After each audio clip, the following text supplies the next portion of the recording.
For today's double indie game review, we have two very cozy ones. Each one that I felt had a really solid start, but I wish could have done a little bit more with their premise, with Arranger and Creatures of Ava. Arranger's premise sounds almost like a JoJo's Stan kind of power.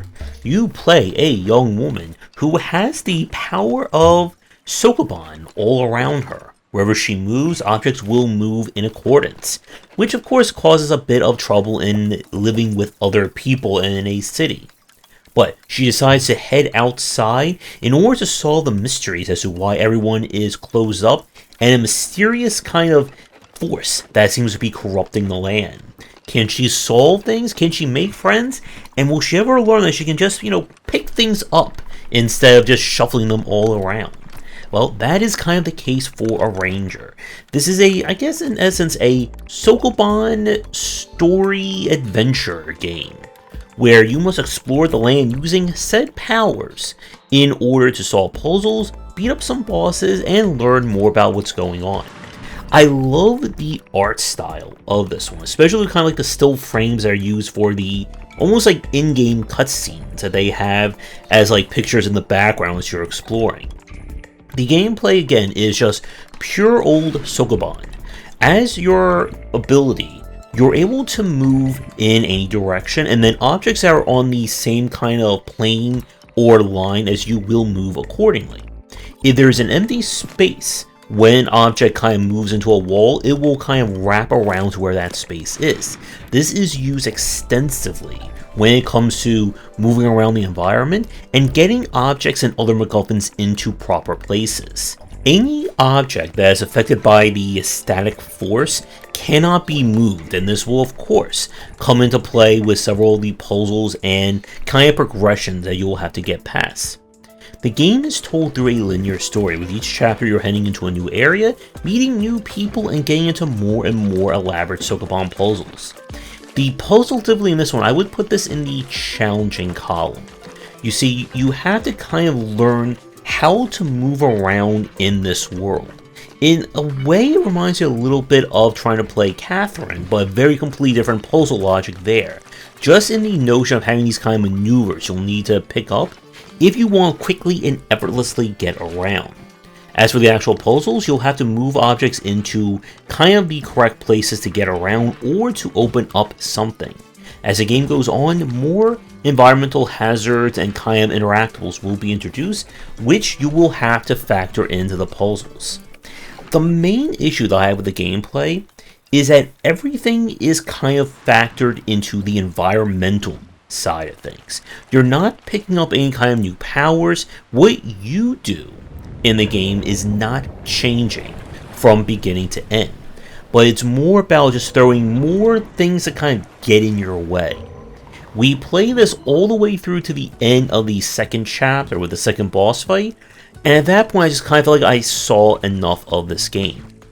This is one that, again, like, what you do minute 1 is going to be the very same thing you're going to be doing or solving minute 100, 200, and so on. And if it doesn't work for you immediately, then I don't think there's going to be anything here that's going to get you over the finish line. But if you're looking for a very charming puzzle game, one that's going to give you quite a lot of challenge to go with said charm, then I would at least recommend you check this one out. We move from shuffling objects to saving the animals with Creatures of Ava. This is an open world action adventure game. You have crash landed on the planet Ava in an attempt to save the life on it from a mysterious corrupting force. You must use the power of nature, find ancient artifacts, and play a few tunes along the way. The gameplay itself is kind of split into different little sub-games. You have general exploration where you'll be looking around to find any MacGuffins as well as the different creatures you want to save. When you find creatures that you can save, you must play a different tune for each creature type in order to get them to trust you, which will then they will follow you around. Using these creatures, each one has different abilities that can be used to open up shortcuts or solve basic puzzles. This is going to become part of the factor when you're trying to complete the quests or get to some of the major areas. Combat will involve you kind of using your purifying beam in order to cure them of the disease before they beat you up very cozy-like for a game like this. And you can also take pictures of every single creature you meet in order to get experience points and unlock new skills on your part tree. So the game is trying to, I think, do that kind of grab bag of game systems that we see from a lot of the open world style games. Your overall objective in each area is to catalog enough of each species of creature and find whatever necessary upgrades and new tech or abilities for your staff in order to then make more progress.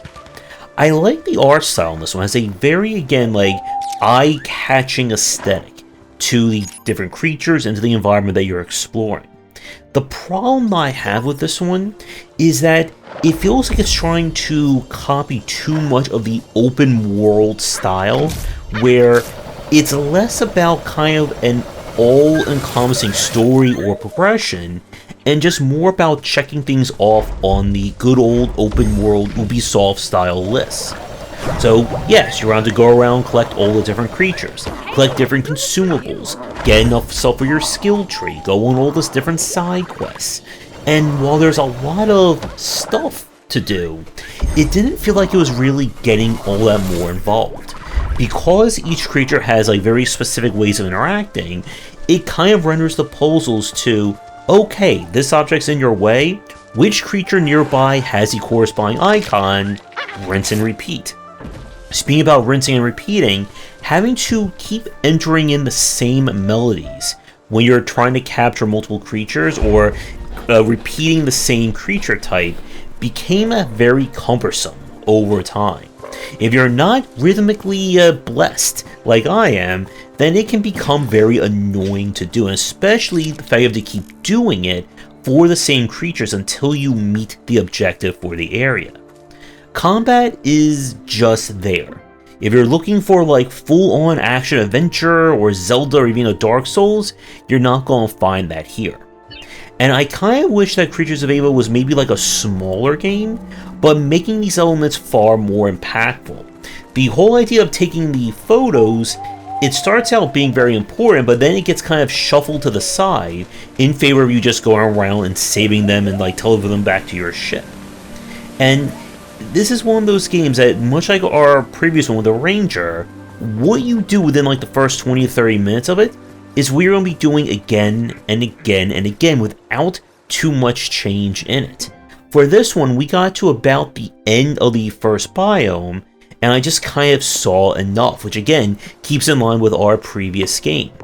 I think this one has charm to it, and I know there's going to be people who will fall in love with the world and the character designs, but there are both good examples of games that have really solid premises, but kind of struggle with keeping that progression going from beginning to end. So that's going to do it for this double review. Both games are played with press keys provided by a developer. You'll find links to them down below if you did happen to play them. Let me know what you think. And with that said, if you'd like me to go your game for a future stream and review, please get in touch. Thanks for watching, and see everyone in the next video. Thanks for watching, and a special thank you to our Patreon supporters. If you enjoyed the video, do the YouTubing stuff, be sure to visit our Discord and Patreon, and if you're interested in more in my thoughts on design, check out my game design books.